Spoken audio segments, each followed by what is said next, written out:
And welcome back to another episode of Prepper Talk Radio, radio for the ready-minded, the podcast for the prepared. Today, we're excited to share with you some ideas, some thoughts, and ways that you can be prepared and better prepared for any kind of a tornado or windstorm that comes through your area. And there's more and more of them happening in stranger and stranger places. So it's a good idea, I think, especially with what's happening in Houston and Texas lately. There's some definite need to talk about how to prepare for a tornado and then how to be able to survive and thrive after that darn thing runs through your neighborhood. So please go to our website at preppertalkradio.com and fill out, actually there's a source there for any free guides or free information, free resources that you can give us. All we ask is for your email address. And that's just because we want to stay in touch. Also, go to our Facebook page at Emergency Prep and Self-Reliance. Check us out on all socials. We're at Prepper Talk Radio on all the socials. Go find us on Instagram, and we'll be posting show clips as well on there. And we really appreciate you taking time to listen to us this morning. And so let's get started. We have Scott and Shane and myself, Paris, in the house today. We've got a full house. We're excited. The last couple episodes, Shane was off doing some family events, family stuff, but he's back and he's ready to rock and roll. So here we go. That's right. That's right. So no, I loved your opening comments there, Paris, is that what I'm seeing, and I think a lot of us are seeing, is really what's going on around the Midwest and Texas. It's kind of crazy right now, this very moment. The amount of twisters and I guess what they called it in Texas was a derecho, right? Just strong winds that cause the damage. I think there's still right now, as you speak, 400,000 customers without power. So like 1 million people, something like that. And it's been a full day, a full 24 plus hours. I am a weather watcher. I in my own neighborhood, right? I try and stay on top of things, and I like to watch the radar and the forecast and so forth. And I think I'm giving you all an assignment. If you haven't already seen it, required watching is the movie Twister. You have to go out and watch that. You should already have seen it, right? Yeah. I'm half joking, right? Because it's a fun movie, but here in Utah, we do have twisters here in Utah occasionally, very rarely, but they do happen, seemingly more frequently. But Shane, when you say you watch the weather, are you on a website or do you have a link or something that's pretty good? Or? I watch the weather. I just use our local, what's called KSL weather. Okay. It's a local station. They've got a lot of apps and so forth, and it seems to be the most accurate for our area. Nice. There are larger apps that cover the entire country, and this covers the whole country as well. It pulls data from everywhere, but it just seems for me to be the most accurate, maybe because it is sponsored by a local company, local news station, which I don't watch. I'm not promoting it or anything, but that's just what I use. Yeah. So I like to watch the radar. I like to watch weather, and I think it served me well to be prepared for certain events. And I've got a few examples I could share, but I don't want to continue to yammer like I always do. Right. So, but there's definitely some things you can do. Like I say, if you're in Tornado Alley, I think you pretty much already know, what you should be doing to be prepared, to be safe. And I've got some thoughts along that way, but I won't. I'll turn some time back to you guys before I continue to yammer. Well, what's funny is they're the ones that would be the best to have on this episode. Yeah. Right. Yeah, and I don't want to tell people that already know what to do, what to do, right? So we like to talk about planning a lot. And so a lot of this is going to be about identification, planning, and really the most part is reducing the threat of a tornado in wherever you are, whatever you're doing, whatever's going on. Utah, up high in the mountains, we had a tornado in Salt Lake City, and that was not expected. So with as much as going on all over the world with the craziness of the weather, whether it's really truly natural disasters or if it's man-made, I'm leaning towards more engineered and modified because it's just getting too suspect, the frequency. And so knowing what you can do, knowing some things to pay attention to, and having resources to help keep you aware are fantastic. There are emergency alert systems. You've got your Amber Alert for missing kids. You can get NOAA alerts on your phone. You can get weather.gov alerts on your phone, on your computer, and that's helpful, right? always check the weather before you go somewhere, especially if it's a long drive or a long trip, just so you know what you could be expecting. I mean, we could alleviate a lot of the stresses in life and a lot of the potential hazards by reducing our exposure to them. Yeah, I do agree that there is some weather manipulation. I don't understand that well enough to talk intelligently, but I do also believe that some of what we're seeing is also, call it part of end times, right?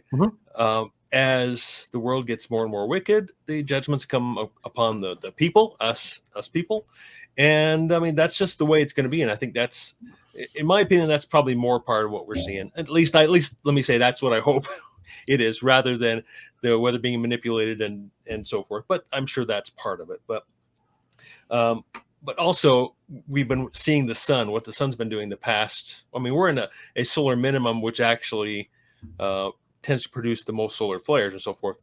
And we've been seeing a lot of solar output. Our magnetic field is weakened, and so the sun is having more effect on the earth, which tends to change the weather as well. So I think that's part of the climate change, air quotes. And so, I feel like, band down by the river, Well, that's one of the big things that, I mean, to go with Scott's point, that they're one of the big things that the elites, if you will, are pushing is this whole nonsense about the weather change and climate change. They say that 75% of the greenhouse gases are coming from farms. Well, duh, we need farms. We need food, like that's actually good. Like, or the industrial farms, so they're trying to reduce some stuff. And a tornado, I don't know all of the details. I'm not a weather person, but I just know that when like the air pressure, cold air and hot air kind of mix together, they hit each other and that causes that tornado to spin. Is that kind of how it works? And then I actually looked this up. Like there's, when you watch the movie Twister, one of the big cool things about that movie is like, oh my gosh, it's the hand of God, it's an F5 or whatever, five finger, that's why they call it the hand of God. And I'm like, well, what are the different kinds of tornadoes? And so I looked it up, and there's F1, 2, 3, 4, and 5, and F1 is 40 to 72 miles an hour. F1 is 73 to 12 miles an hour. F2 is 113 to 172 miles an hour. F3 is 158 to 206. And then on this list, it doesn't have an F4. I guess it's over 200 miles, but an F5 or a finger of God is 261 miles an hour up to 318 miles an hour. And anything over that is like theoretical F6. Like that's like the hand of God with a little extra, The backhand of God. Yeah, the backhand of God. So I didn't know there were so many different categories, but if you're, depending on the velocity of the wind, that determines what level of tornado you have in your area. And I think didn't Houston was like 120 mile an hour winds? So that would be like, I think the most recent one was 95, just the past day or so. But a week or so ago, when they had another 600,000 customers out of power, I think it was more than that. Yeah. And that was an F2. Imagine an F5 running through. Holy smokes. No, thank you. Yeah. Well, so going back to how it starts, it's the warm, moist air low, and then the colder air, if I remember, up high. And when those two fronts kind of hit, it causes a rolling that then turns into a tornado.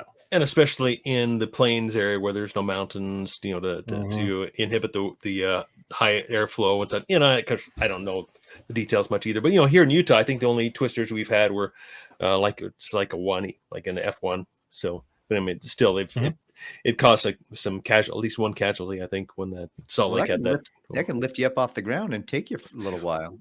Well, I'm sure it could, but obviously the danger in with tornadoes is the debris, right? That's where the wind's not going to kill you. It's just what's getting whipped around in the wind. Yeah. Depending on the level, like 200 mile an hour wind, just with sand in it. Sandblast. That'll rip your skin off. We were testing out our hurricane simulator that we had back in the PrepperCon days, and this was a bad idea. I didn't think about it until it was running and I got hit. But we were in this open lot and we're testing the fan around some stuff, and it sucked some dirt and sand through and just pelted us. I was about 20 feet back, and I had little dots in my face, red dots for the next few days. To be honest with you, I never wanted to try that. I never tried it because I didn't, because those exact same reasons. What kind of debris could that thing flip at me that wasn't really protected for? So I did not. I didn't ride that ride. Agreed. When we were set up in our safe zone to run it, Mm-hmm. we had all the debris cleared, and it was good. Yeah. When I was doing maintenance in a dirt lot, Mm-hmm. not the best place to run a few tests and stand behind it. Yeah. But yeah, wind is a lot more damaging, and the projectiles are the biggest thing that I worry about in these storms.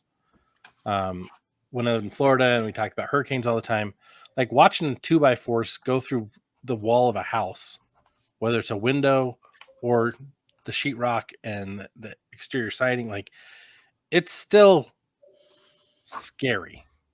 It is still absolutely horrifying to have that happen, and to see where it's happened. That's absolutely horrifying to me. I don't want to be anywhere near that. And tornadoes don't just do that. Like they just goodbye house, right? And everything in it. It's a lot more dangerous than people think about or realize. Unless you has experienced it before, right? So, I just had a little experience. I might be helpful if I share it, and it's really about how to better be prepared, because I think that the key point in preparing for a storm in general, not necessarily just a tornado twister, is first of all being observant, and I think a lot of us find ourselves distracted, and that's in preparedness in general, right? And what we talk about is distractions can be a big problem, especially if you're not watching the weather and you live in an area that's subject to either hurricanes or tornadoes or extreme weather in general. If you're going about your day and not being aware of what the weather's going to be like. I mean, even just preparing to grab a jacket or dressing appropriately, right? That's really what this is all about. So in a simple example that I had last summer, we're up on our favorite lake kayaking, right? And it's a little cloudy, a little stormy looking. It's not so bad, but since I'm the dad, right? I've got to take care of the family. I'm watching the weather. Everybody's having fun.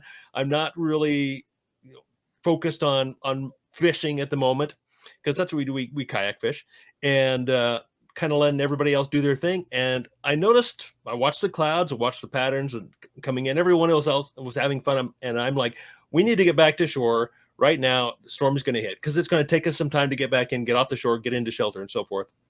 And so, fortunately, they listened to me. Rather than saying, no, it's fine, we're going to stay out here. I'm like, no, we need to go in now. And so I think that's part of being prepared, as well as having someone who's observant, who's trusted, and who can make the call and say, hey, it's time to go, right? And rather than and if we got stuck in the storm, probably really not a big deal. A lot of winds, a lot of rain. It would have been not very much fun, and maybe difficult to get back to shore. And that usually is my biggest concern at this particular location, because of the winds. But anyway, as soon as everyone got back to shore, we got up off the winds, off the water. The winds started to blow a little bit, and then it hit almost like a microburst. It was extremely intense, but we were prepared. We had gotten the boats out of the water. We were able to jump in our vehicle and get out of the storm. And there were dozens and dozens of other people on the beach, not even, just completely oblivious. Their canopies were blown all over the place, and it was chaotic. But because I was observant, and I don't mean to be bragging or anything, that's my job. That's what I do. And because I was prepared and was watching and knew the signs, that I was able to make the call, say, hey, it's time to go. And we were able to avoid that tragedy.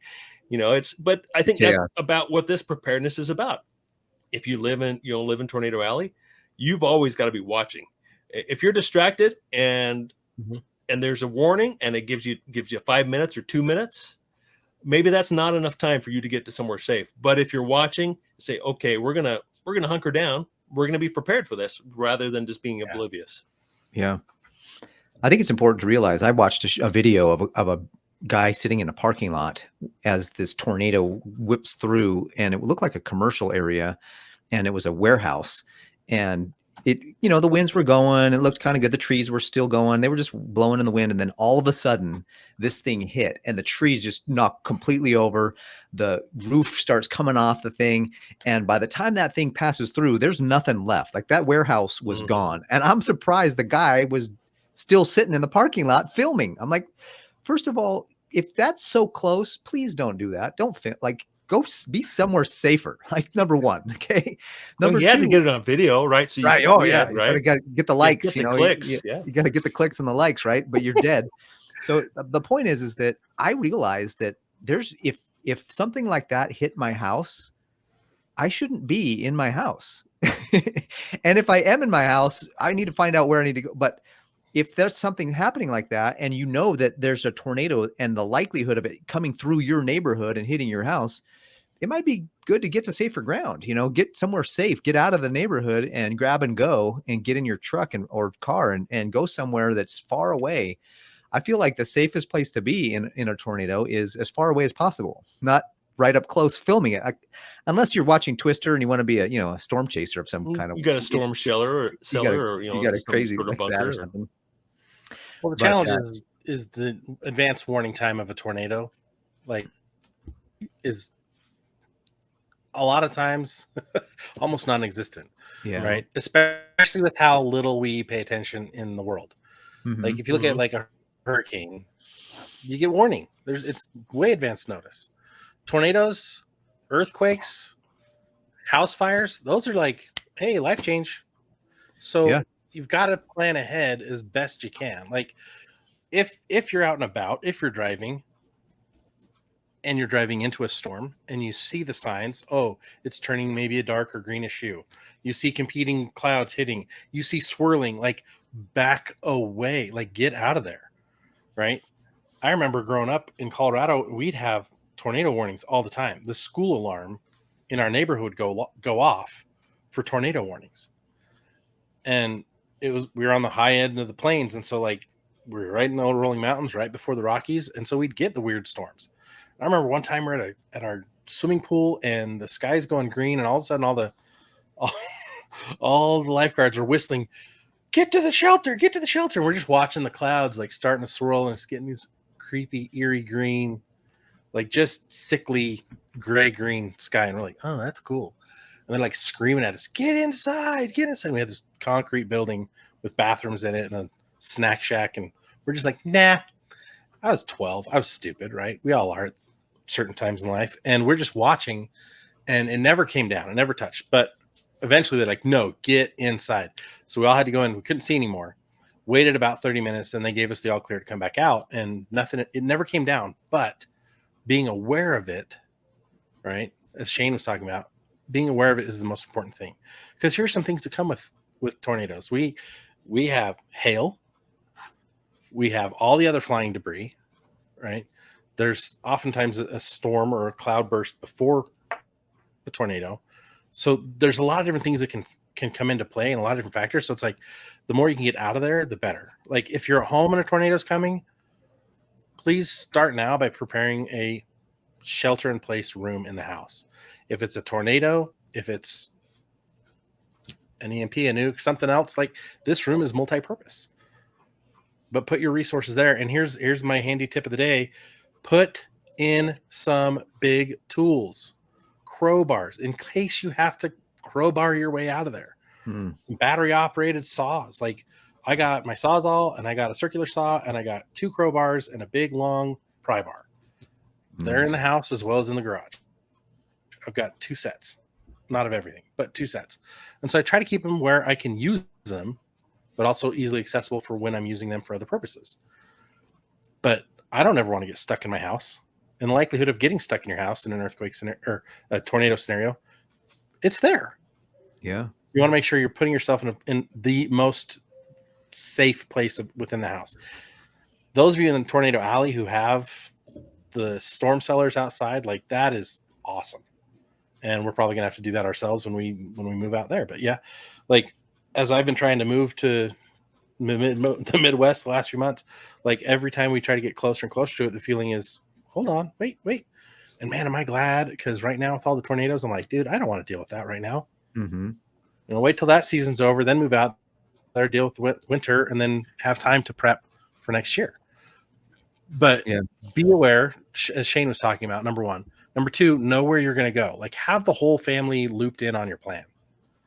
Because the last thing you want to do is Wizard of Oz, where they couldn't find Dorothy, couldn't figure out where she was, right?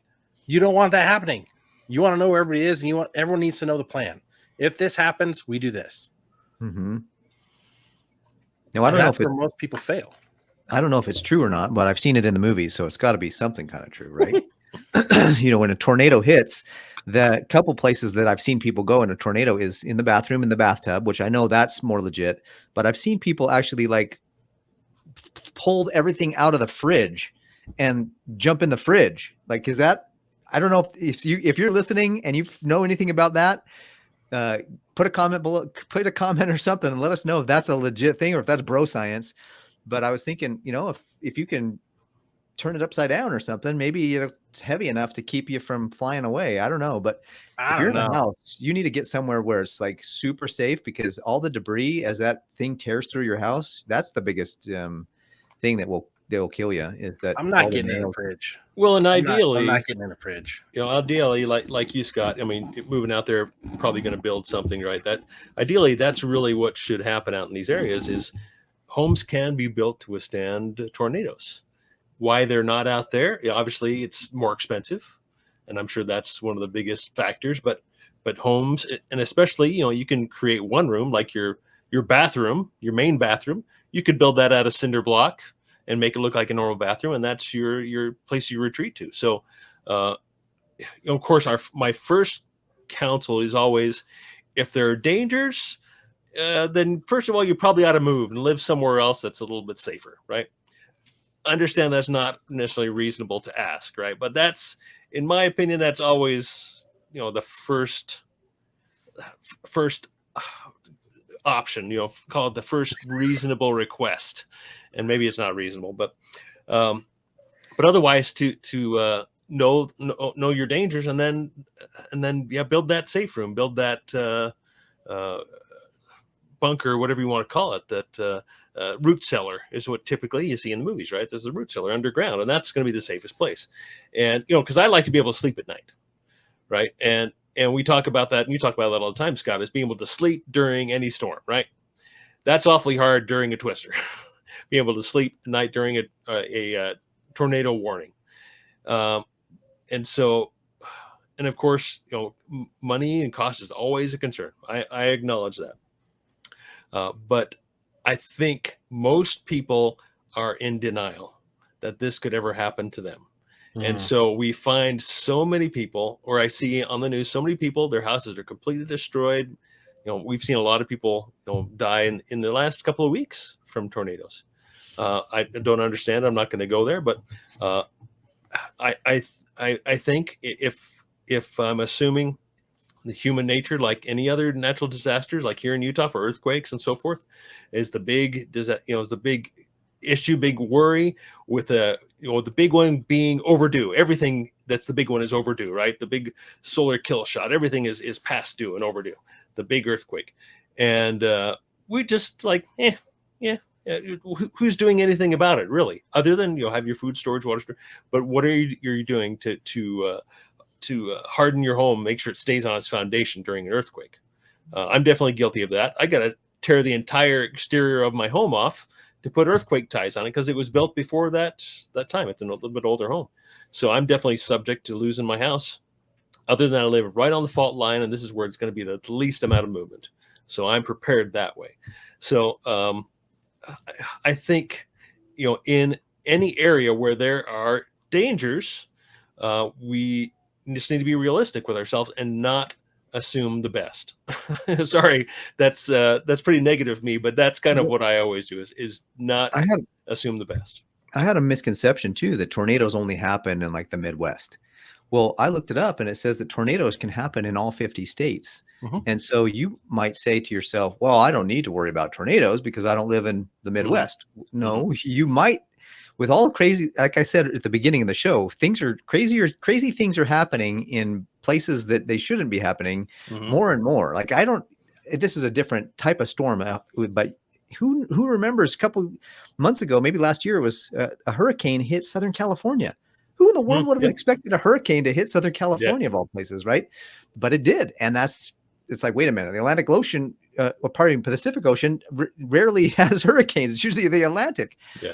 But it's happening. And so that's why we want to be, letting you guys know we're going to take over the rest of this year, several episodes a month, or at least one episode a month is going to be how to prepare for a specific type of disaster. And we felt like tornadoes was really relevant right now because of what's happening and it's kind of tornado season. Mm-hmm. So hopefully you realize that, okay, I know to be ready for a tornado, certain things. Now, once the tornado hits, and if your neighborhood is devastated, I think we need to talk about a little bit, if you guys want to, kind of how to survive after. Like, what are some things to prepare for the chaos of rebuilding? So first two things absolutely. Before that, because this is definitely where I wanted to go, but before that, like when you have a homeowner's insurance policy, or say you're a renter's insurance policy, you can get additional riders. And if you're in an area where there are tornadoes and high winds, you can get a high wind rider or a tornado rider. It just depends on what's in your area, because not all policies will cover everything, right? Your car, it's not covered for tornadoes. Yeah, earthquake insurance in Utah is optional. You have to buy it separately. Yeah. So having the additional riders as a layer of protection is huge. Also having your backup plan for where do we go if this happens, because you don't want to be the guy whose phone maybe was saved. They find an internet connection where they can get a little bit of service, and they have to search for the Red Cross for local shelters. Mm-hmm. Right? Or wait for FEMA to respond, right? Or wait for FEMA, right? Or the National Guard. Like the last thing you want to have to do is rely on one of those resources, because you're now out in the open in a big facility and you're sleeping on cots with all these strangers, right? You want to have, and this is what we do in our planning, is we always have, if we can't stay in our house, but where do we go? We have in the city, out of the city, kind of in the county or in the state, and then out of the state. And we've talked to those people. Hey, if something happens, are we good to crash at your house for like a week to a month in a disaster scenario? And we have the same agreement with them. They can come crash at our place, right? We will make it work. And so having that as a backup before you start thinking about, oh crap, we lost our house. Now we got to sleep in the high school. Mm-hmm. No, let's have another solution first. And always have that in writing. Always have the whole family aware of it, and go through and role play it every year. I know role play sounds kind of weird. Practice the scenario.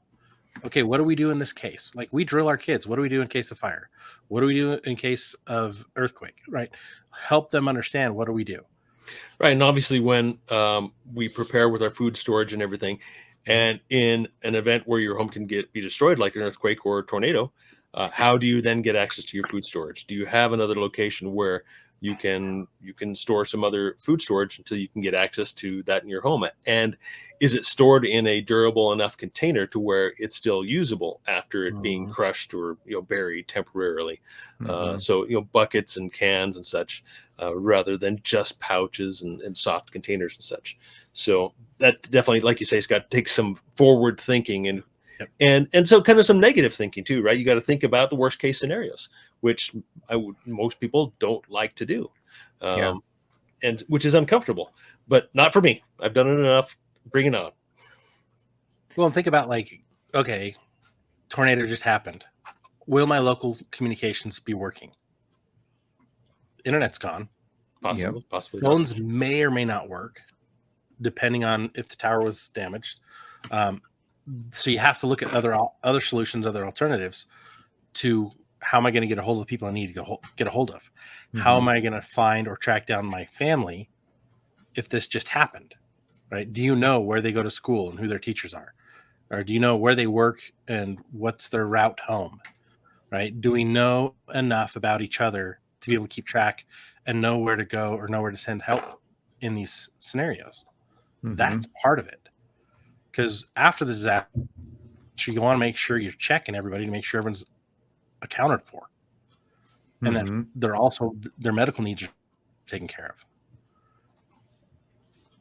Yeah, and hopefully, hopefully, I say hopefully, during an event, hopefully you're all together, Mhm. and hopefully you're at home when that happens.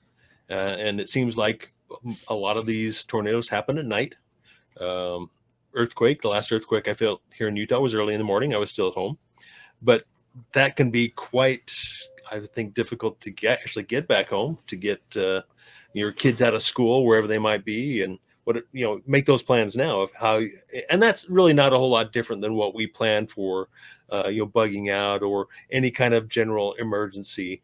Mhm. It's really not a whole lot different. Maybe require some slight different tweaks to what you need to do, but this really applies across the board, even like you say, even to earthquakes. I think you bring up a good point, Shane, about where's your food storage in your house? And is it in a place that if it did get buried, you knew where that would be? Like, do you know the schematic of your house well enough that hey, if I start removing debris right there, that's the quickest route to my food storage. Mm-hmm. And then do you have tools? You're going to need chainsaws or saws or something. You're going to need to get through. Not everything can just be pried away. You might have to cut through some beams and some roof and other stuff to get through to that. So it's important to have those tools on hand in a different spot. Although, if you have a shed outside your house, that shed may be gone and all your tools scattered as well. So yeah, and your car buried and all that stuff. So there's all kinds of things. Ropes, pulleys, levers, and it might not even be safe to try to even get the food out. It might be a complete loss. So this is where it comes back to, okay, do I have appropriate insurance afterwards? Because if it's a localized disaster, I can go somewhere else. Mm-hmm. Can I salvage what I can salvage, and can I move on? So do I have all of my important documents saved on a digital drive or in the cloud, right? Do I have them all printed out on a binder that goes with me in my emergency bag if I have to bounce, right? And can I find that when I need to?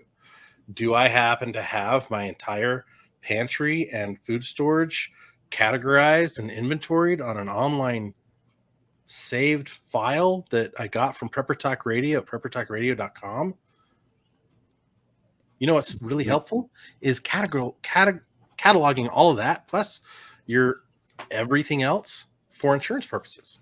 Oh, yeah. You know how much an insurance company is going to love / hate you if you have that?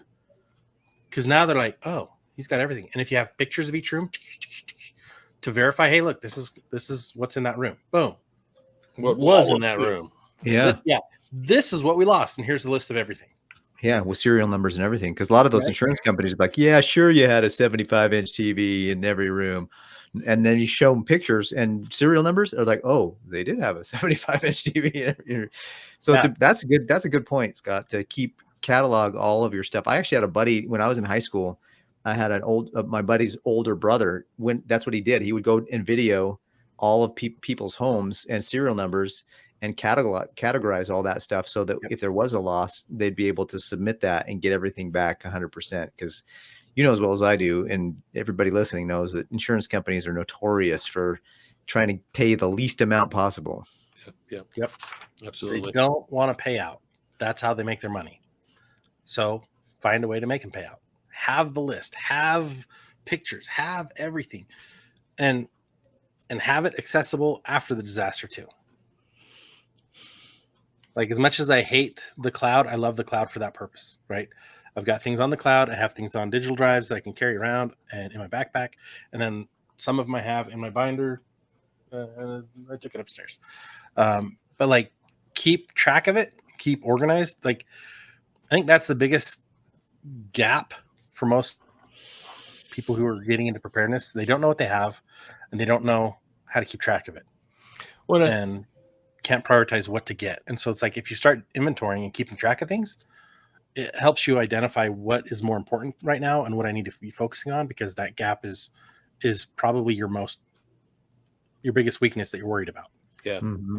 And kind of like I was talking about earlier is if you can make these plans now and be prepared now, when that event happens, you can make those decisions quickly. You can move quickly because it's going to require quick decisions that you've already made.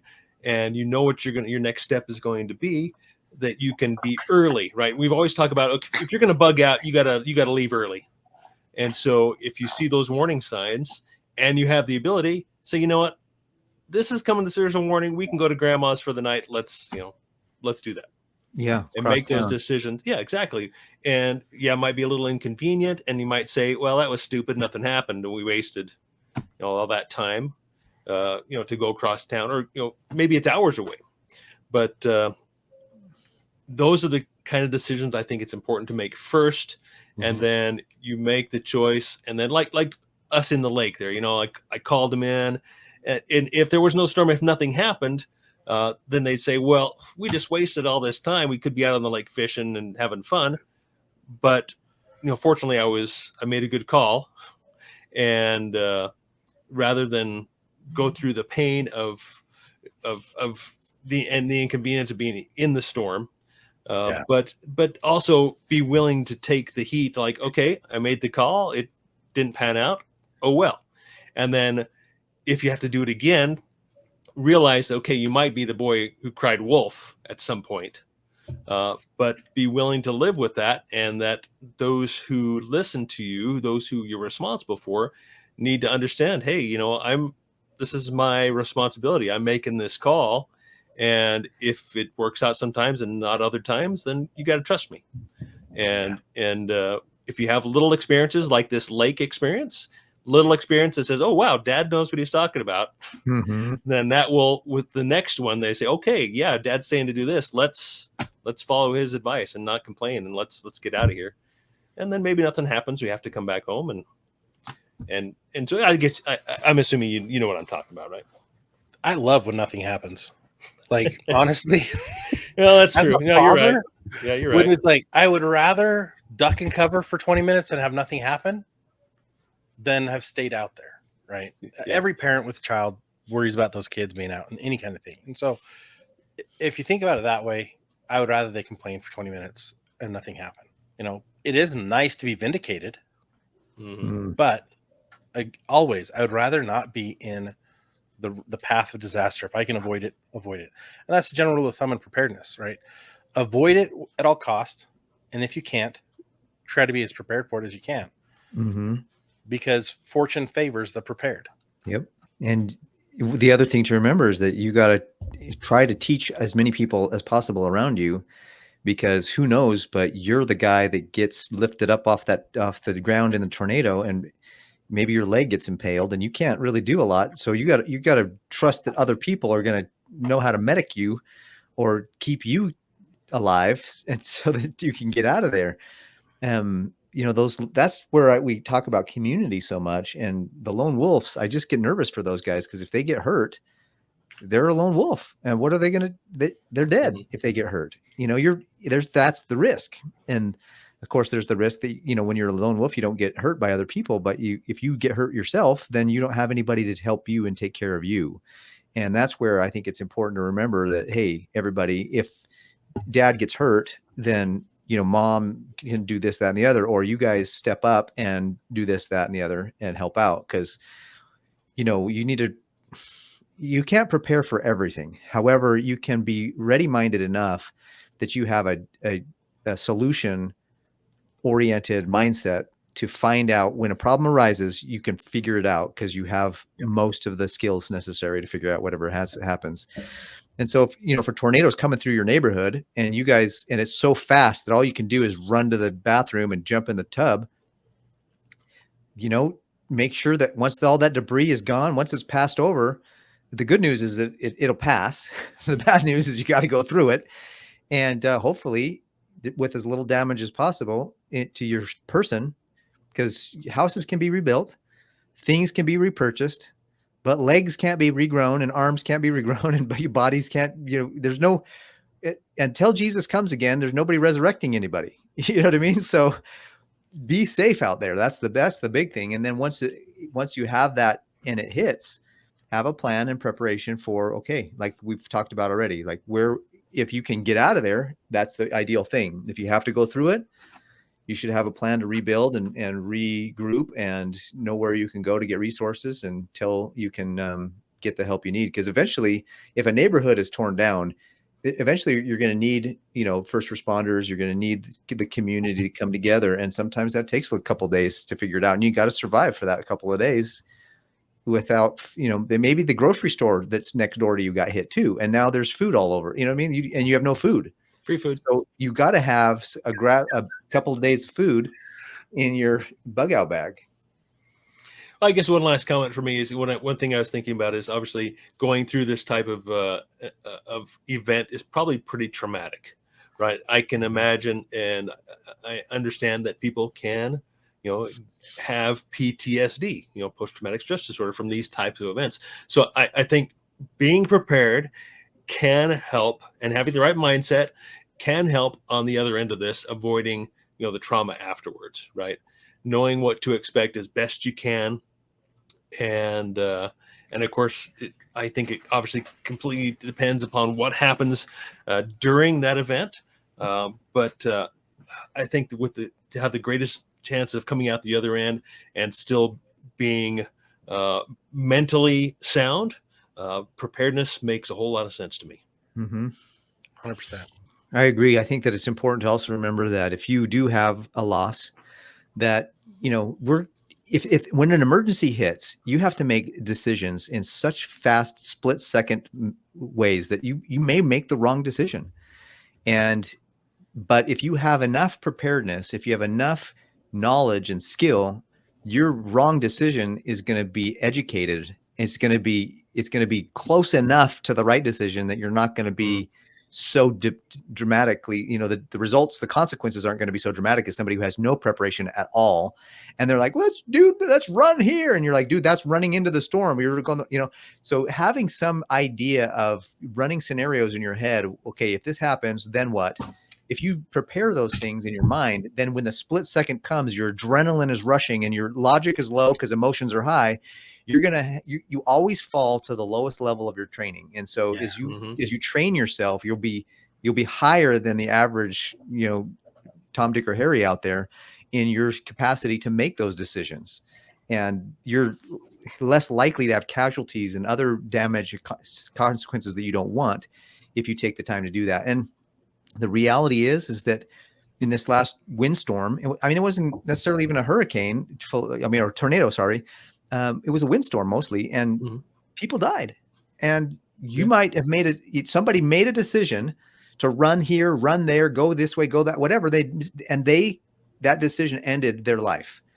And we all have to realize that it's part of the plan if that's the case, and be okay. And that's mental toughness. I don't think that we can beat ourselves up. And I think your mental fortitude is right. And here I am talking, I'm in my cushy home, behind a mic, on the internet, talking about all this stuff. And reality is that if I had a family member pass away in a storm like that, it would be devastating. And I feel for the people that have had loved ones pass away in this recent storm or even in any storm. So my hat's off to you if you've had that and you're surviving and thriving and you'll be able to continue to live and live with a prosperous, cheerful life. My hat's off to you for that. So any last minute comments, Scott? It all comes back for me to mitigate, reduce your risk and mitigate. And more than anything, the reason why we prep is to endure whatever could be coming, right? Joblessness, disasters, loss of family, anything, war, just anything. We want to try to minimize risk wherever we can. And we don't do this because we're panicked or freaking out. We do this because it's common sense to not injure yourself, right?